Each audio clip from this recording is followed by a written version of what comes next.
નમસ્કાર વાલીડાઓ, આપ સર્વેનું હાર્દિક સ્વાગત છે સ્માર્ટ એજ્યુકેશન સેન્ટર ભાવનગરની ઓફિશિયલ યુટ્યુબ ચેનલમાં. આપણે સરકારી શિક્ષક બનવા માટેની જે પરીક્ષા છે એના માટે એક સિરીઝ શરૂ કરી છે, ચાલો બનીએ સરકારી શિક્ષક.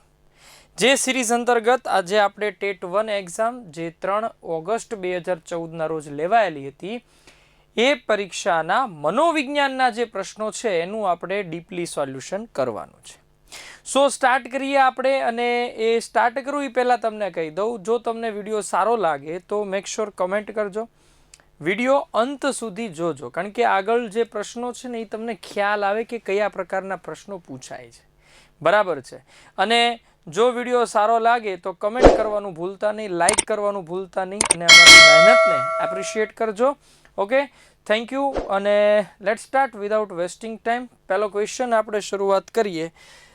સારા શિક્ષક માટેનું અનિવાર્ય લક્ષણ કયું છે સમજો.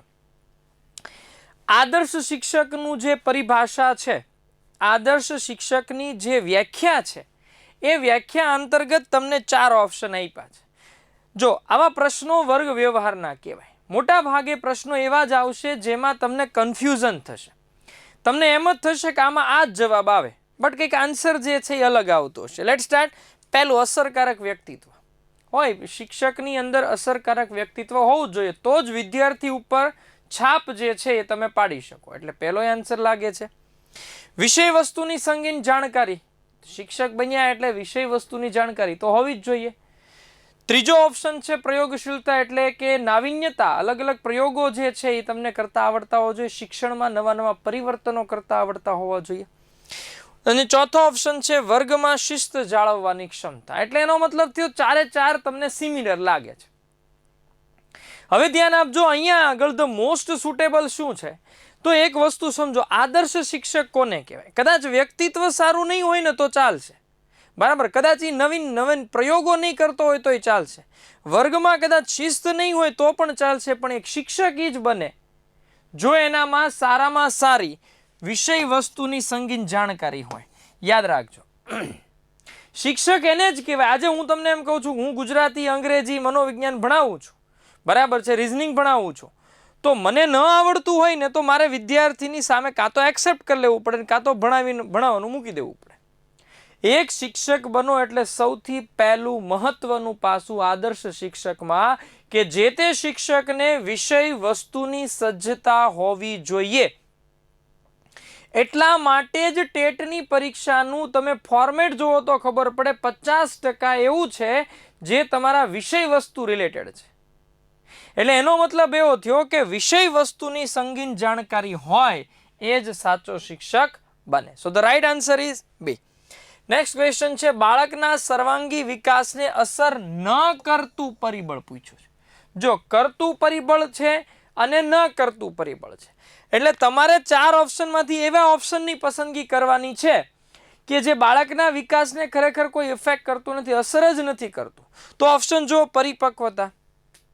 બાળકને વિકાસ થવો હોય તો એનામાં પરિપક્વતા જરૂરી છે. હા, પરિપક્વતા ઇફેક્ટ કરે છે. ઉત્પ્રેરણા, વારસો, આ બંને ઇફેક્ટ કરે છે. દમન જે છે ને એ નેગેટિવ વસ્તુ થાય. દમનનો મતલબ શું થાય? કોઈ વસ્તુને દબાવીને રાખવી.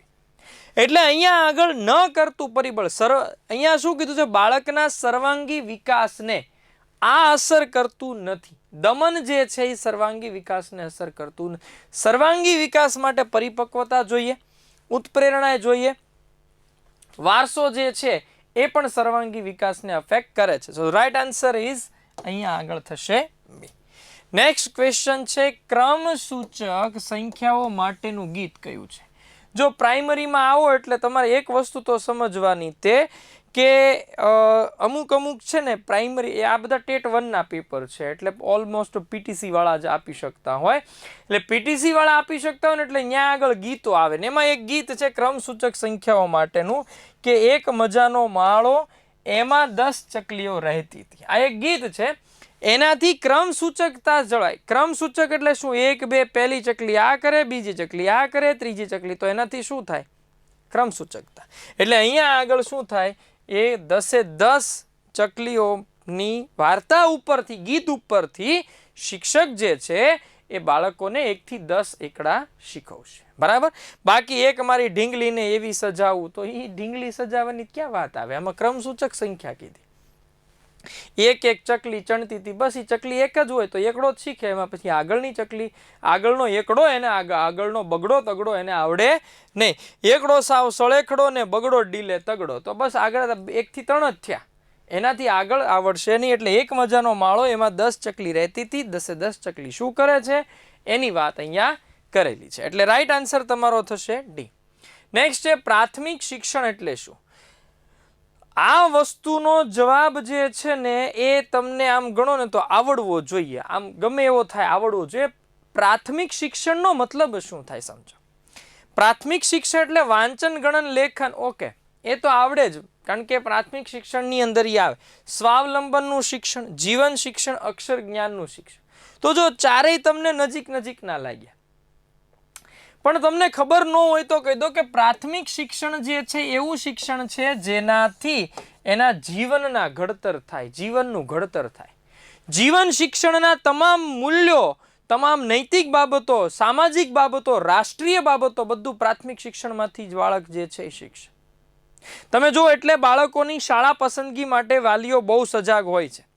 સારામાં સારી શાળા પસંદ કરવાનું કારણ આ જ માત્ર છે કે એને પ્રાથમિક શિક્ષણ, તમારું પ્રાઇમરી શિક્ષણ જો કાચું રહી ગયું તો એની અસર તમને છેક આગળ સુધી થવાની છે.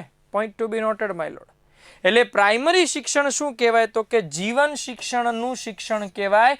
જીવનનું ઘડતર જ પ્રાઇમરી શિક્ષણથી શરૂઆત થાય છે. ક્લિયર? ચાલો નેક્સ્ટ ક્વેશ્ચન છે મોનોલોગ એટલે શું? આ એક મોનોલોગનો મતલબ જ થાય એક પાત્રીય અભિનય કોઈ ભજવતો હોય એને મોનોલોગ તરીકે ઓળખવામાં. અચ્છા, ડાયલોગ છે, મોનોલોગ છે, બરાબર છે. એટલે અહીંયા આગળ એક પાત્રીય અભિનય જે છે એ બનશે. નેક્સ્ટ ક્વેશ્ચન છે ગાંધીજીની બુનિયાદી શિક્ષણ યોજના બીજા કયા નામે ઓળખવામાં આવે છે? આ બુનિયાદી શિક્ષણ યોજના શીખો તો તમને ખ્યાલ આવે કે વર્ધા શિક્ષણ યોજના જે છે, આ ભાઈની જે બુનિયાદી શિક્ષણ યોજના છે એ વર્ધા શિક્ષણ યોજનાના નામે એના નામકરણ થયેલું છે. એટલે વર્ધા શિક્ષણ યોજના કોને આપી? તો પણ ગાંધીજી. અને બુનિયાદી શિક્ષણનું બીજું નામ શું છે? તો કે વર્ધા શિક્ષણ યોજના.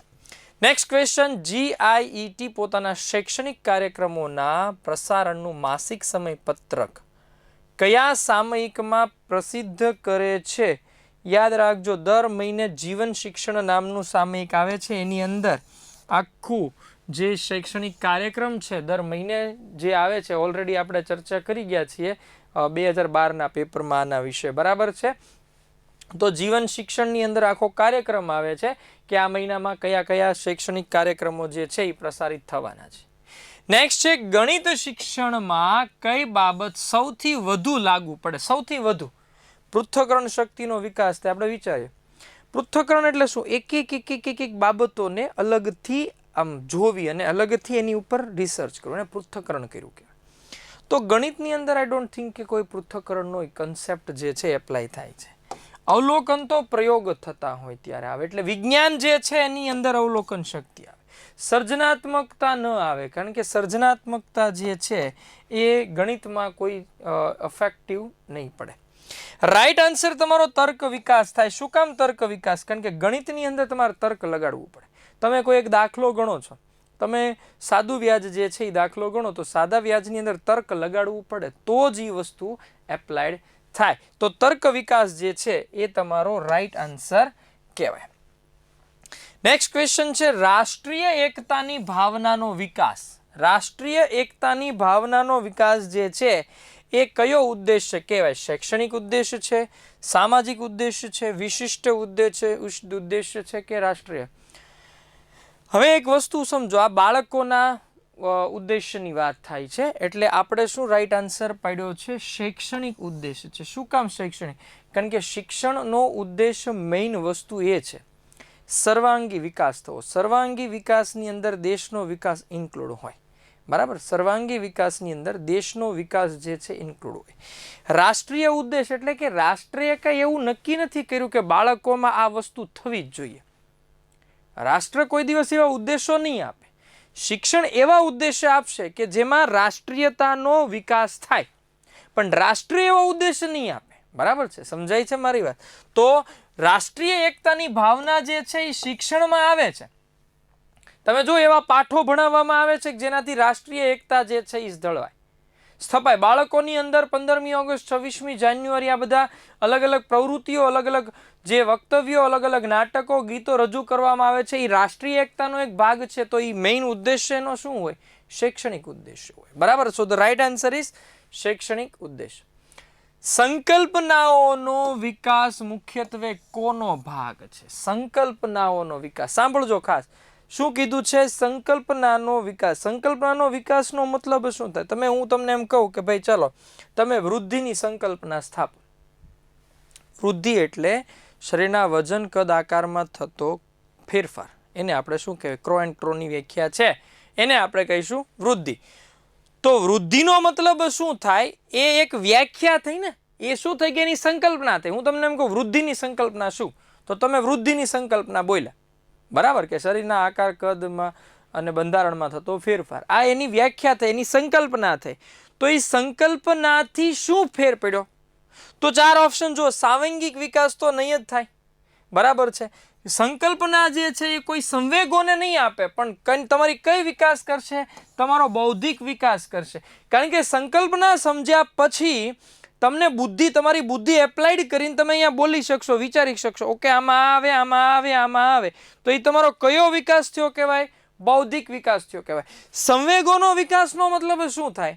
સાંવેગિક વિકાસ એટલે તમારા ઇમોશન્સ, તમારી ફિલિંગ્સ જે છે એ તમે એનો વિકાસ થાય. હું તમને એમ કહું કે એક શાળાની અંદર 15મી ઓગસ્ટના દિવસે 1857ના વિપ્લવ ઉપર બનેલી ફિલ્મ દર્શાવવામાં આવે છે. તો એ ફિલ્મને અંતે બાળકોમાં કયો વિકાસ થયો ગણાય? તો અહીંયા સંવેગોનો આવે. શું કામ? કારણ કે એમાંથી બાળકોના ઇમોશન્સ જે છે, બરાબર છે, ઇમોશન્સને તમે જગાડો છો.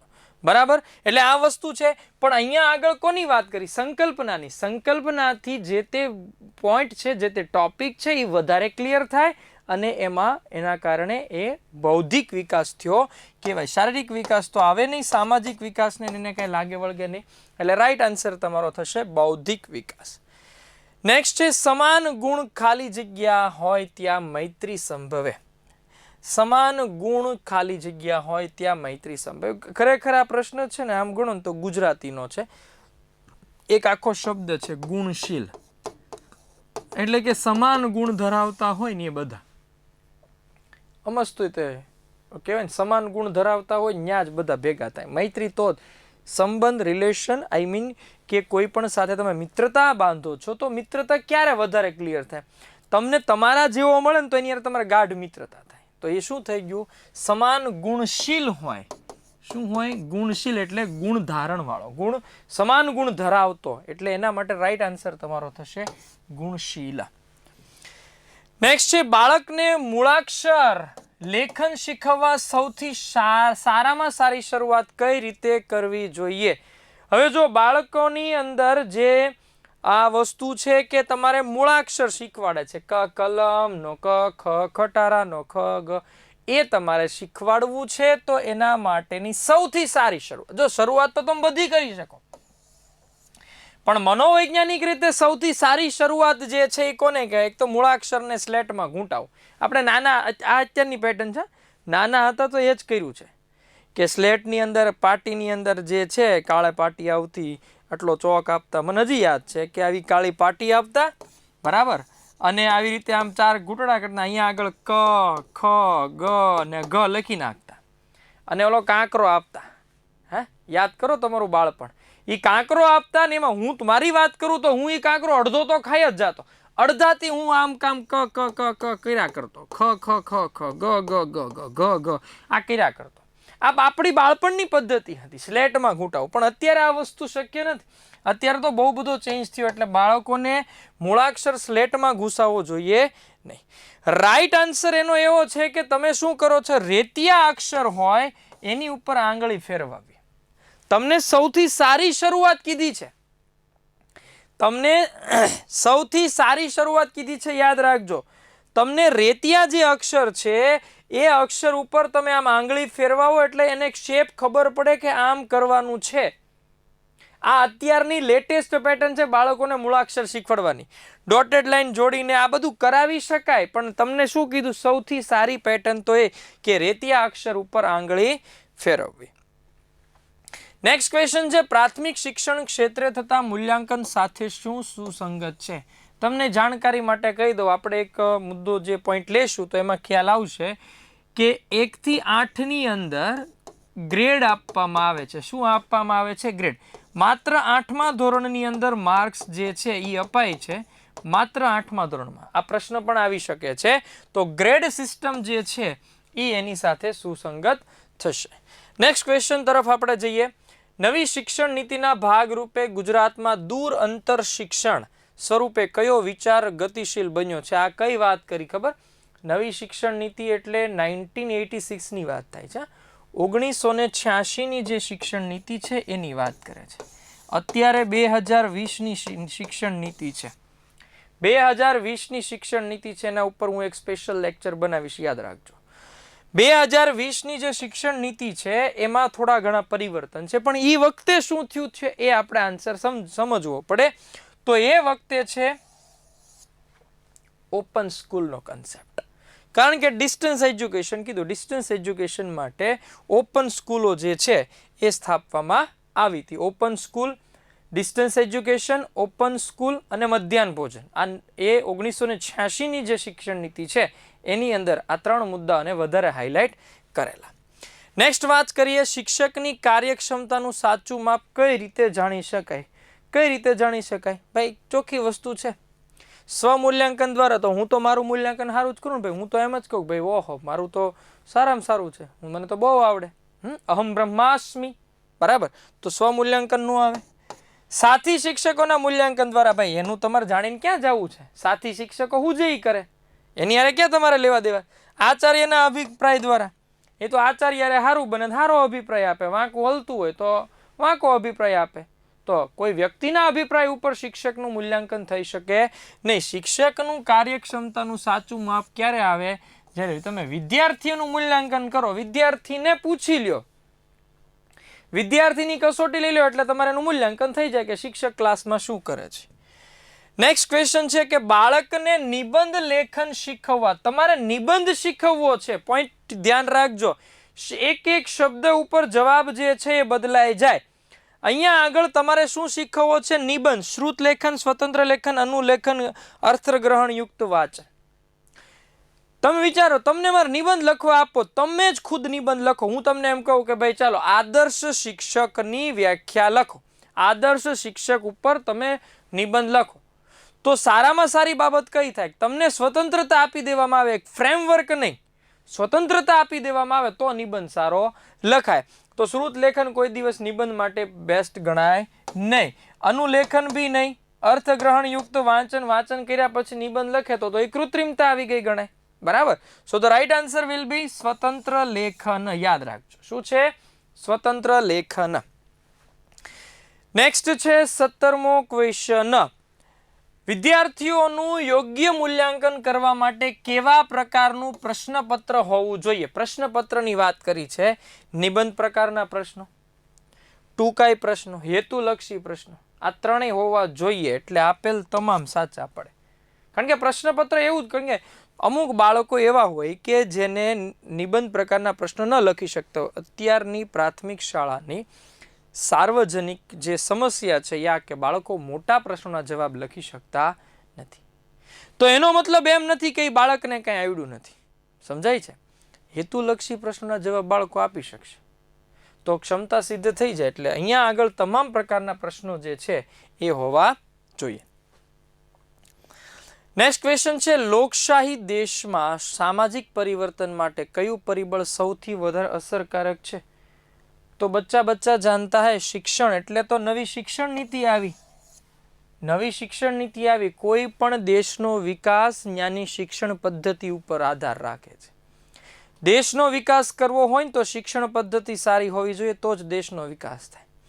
એક મહાન નામ તો મને યાદ નથી, પણ મહાન વ્યક્તિ એવું કીધું છે, જો કોઈ દેશને તમારે બરબાદ કરવો હોય ને તો એની ઉપર ક્યારેય યુદ્ધ ન છોડો, એની સાથે યુદ્ધ ન છેડો, એને કાંઈ પાયમાલ કરવો હોય ને તો એક જ ઓપ્શન છે,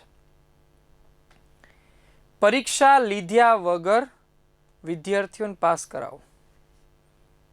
પરીક્ષા સાંભળજો, પરીક્ષા લીધ્યા વગર વિદ્યાર્થીઓને પાસ કરો, દેશ આપોઆપ જે છે ને બરબાદીના આરે આવી જશે. કારણ કે ડોક્ટર જે છે એ પરીક્ષા લીધ્યા વગર પાસ થઈ જશે તો ડોક્ટર કેવા બનશે? સ્વાસ્થ્ય આખું જોખમાઈ જશે. ઇકોનોમિસ્ટ વિદ્યાર્થી, ઇકોનોમીનો વિદ્યાર્થી તો ઇકોનોમી ખોરવાઈ જશે. તો શિક્ષણ જે છે એવું એક સાધન છે જેના મદદથી તમે દેશનો સર્વાંગી વિકાસ કરી શકો છો. દેશના સર્વાંગી વિકાસ માટે શિક્ષણ મહત્વનું છે. એટલા માટે અહીંયા આગળ સૌથી વધુ અસરકારક છે. બાકી પરિવાર, સમુદાય, ધર્મ, ઓકે, એ બધું તો ધર્મ તો ન જ, એનાથી દેશનો વિકાસ ન થાય. શિક્ષણ જે છે એનાથી દેશનો વિકાસ શક્ય બને. આવેગ, હતાશા, આનંદ, દુઃખ, આ બધા જે મુદ્દાઓ છે એ કયા વિકાસ સાથે છે? તો મેં તમને સમજાવ્યું. આ બધું શું છે? તમારા ઇમોશન્સ છે. This cold emotions. ઇમોશન્સ એટલે શું થાય? સાવૈંગિક. ઇમોશન્સ એટલે શું થાય? સાવૈંગિક. સાવૈંગિક વિકાસ સાથે આવેગ, હતાશા, આનંદ, ગુસ્સો, દુઃખ જે છે એ બધું સંકળાયેલું છે. અધ્યાપન કોને કહેવાય? અધ્યાપન અને અધ્યયન બે મુદ્દા છે. એક અધ્યાપન, એક અધ્યયન. અધ્યયન એટલે ભણવું, અધ્યાપન એટલે ભણાવવું. સાંભળજો, અધ્યાપનનો મતલબ શું થાય? ભણાવવું. તો તમે કોઈ મુદ્દો ભણાવો છો તો એ કોને કહેવાય? તો ઉચ્ચ બુદ્ધિ પ્રાપ્ત કરવી, પર્યાપ્ત જ્ઞાન હાંસલ કરવું, વર્તનમાં પરિવર્તન ધારણ કરવું, ઉચ્ચ પ્રાપ્તાંકો મેળવવા. પ્રાપ્તાંકો તો ન જ આવે કોઈ કાળે, કારણ કે પ્રાપ્તાંક ઉપરથી નક્કી ન થાય કે તમે ભણાવ્યું કે નહીં. તમે ભણાવી દીધું પણ ઉચ્ચ બુદ્ધિ પ્રાપ્ત નહીં થાય ને. જરૂરી નથી કે હું અત્યારે ભણાવું તો બધાય નથી જ આવડવાનું. આ જોનારા તમામને આ બધું આવડી જાય એવું જરૂરી નથી. તો એનો મતલબ એમ તો નથી ને કે મેં ભણાવ્યું નથી, તો એ પણ નહીં આવે. પર્યાપ્ત જ્ઞાન, મેં ભણાવ્યું પણ તમને જ ખબર ન પડી, તમે જ ભણ્યા નહીં, તમને જ જ્ઞાન મળ્યું જ નહીં, તો આ પર્યાપ્ત જ્ઞાનનો કોઈ કન્સેપ્ટ નથી. પણ હા, ભણાવ્યા પછી તમારા વર્તનમાં પરિવર્તન આવે, તમારા વર્તનમાં પરિવર્તન આવે તો એ તમારું અધ્યાપન જે છે એ સર્વશ્રેષ્ઠ ગણાય. ક્લિયર?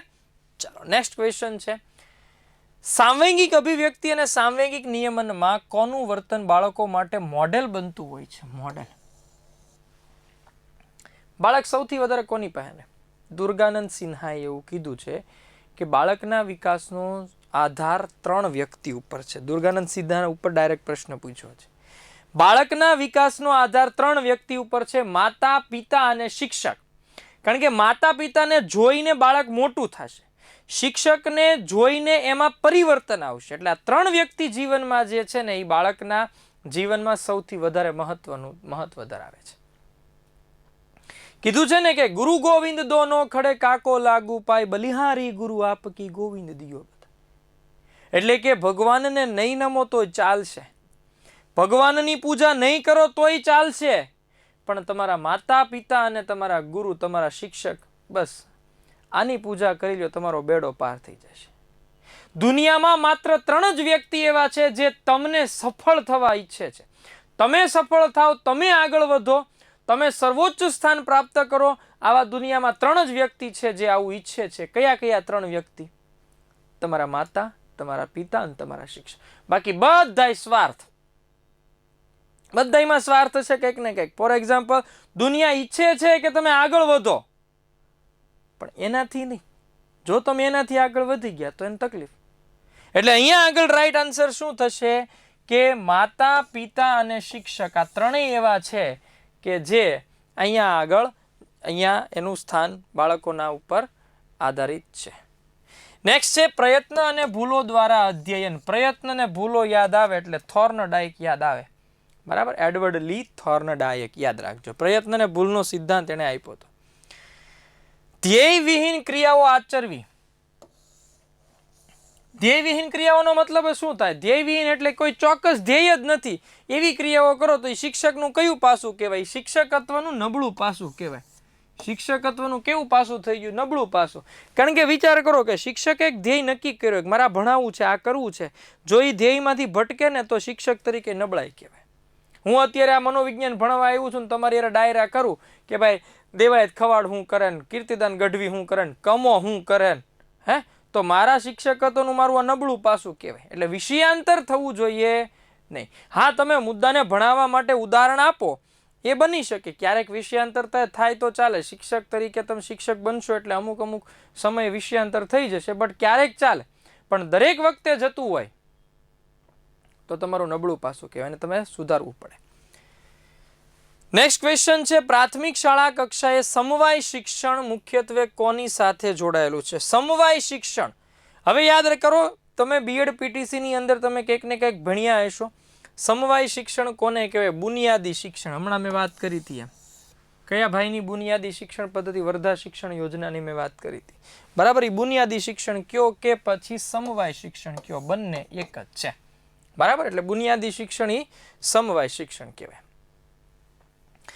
વિદ્યાર્થીઓના વર્તનમાં પરિવર્તન માટેનો શ્રેષ્ઠ ઉપાય કયો? તો 4 ઓપ્શન જોઈ લો. શારીરિક શિક્ષા, એમ જ પરિવર્તન આવે? નો આવે. અમુક રીઢા હોય સુધરે જ નહીં, ગમે એટલા ટીપો તોય તે મારા વાલીડાઓ. શિક્ષક બનશો ને એટલે પ્રાઇમરી સ્કૂલમાં જાજો એટલે ખબર પડશે. અમુક તો એવા જ હોય, સાહેબ તમારથી થાય એ કહી લો, અમે નહીં જ સુધરવી. તો શારીરિક શિક્ષા એ કોઈ ઓપ્શન નથી. તો એનામાંથી વર્તન પરિવર્તન ન થાય.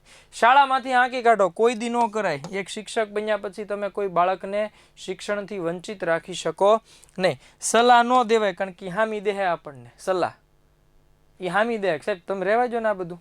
હા, અત્યારના છોકરાઓ વેરી એડવાન્સ લેવલના છે. હવે આવે છે પુરસ્કાર. બાળકને તમે પુરસ્કૃત કરો. તમે યાદ કરો, તમે જ્યારે પ્રાથમિક શાળામાં ભણતા હતા ત્યારે તમને કંઈ ઇનામ મળતું હતું તો તમે કેવા ખુશ થતા હતા કે આજ મને શાળામાંથી આ મળ્યું, આમ ગદગદિત થઈ જાઓ. તો પુરસ્કાર જ એવી વસ્તુ છે કે જેનાથી બાળકને તમે વર્તનમાં પરિવર્તન લાવી શકો છો, બરાબર છે. નેક્સ્ટ ક્વેશ્ચન આપણે સમજીએ કે રમત દ્વારા આનંદમય શિક્ષણ આપવાની હિમાયત, ક્રિયા દ્વારા શિક્ષણ. ક્રિયા દ્વારા શિક્ષણ એટલે ગીજુભાઈ બધેકા. ગીજુભાઈ બધેકાને આપણે કયા નામે ઓળખીએ છીએ? કમેન્ટ કરજો, બરાબર છે. નેક્સ્ટ ક્વેશ્ચન, મેં તો સારું જ પેપર લખ્યું હતું પરંતુ મારા સાહેબે બરાબર ચકાસ્યું નહીં એટલે ઓછા ગુણ આવ્યા. લ્યો, અત્યારના છોકરાઓ આ જ કરે છે. મેં તો બહુ સારું લખ્યું હતું, વાંક ઈ લોકોનો, એને નો સારું જોયું એમાં મારો શું વાંક? હા, રિઝલ્ટ આવ્યા પછી અમુક બાળકો અત્યારના આવું કે છે. અત્યારના જ નથી ખબર, પણ આપણે કહેતા. તો આપણે કઈ બચાવ પ્રયુક્તિનો ઉપયોગ કર્યો કહેવાય?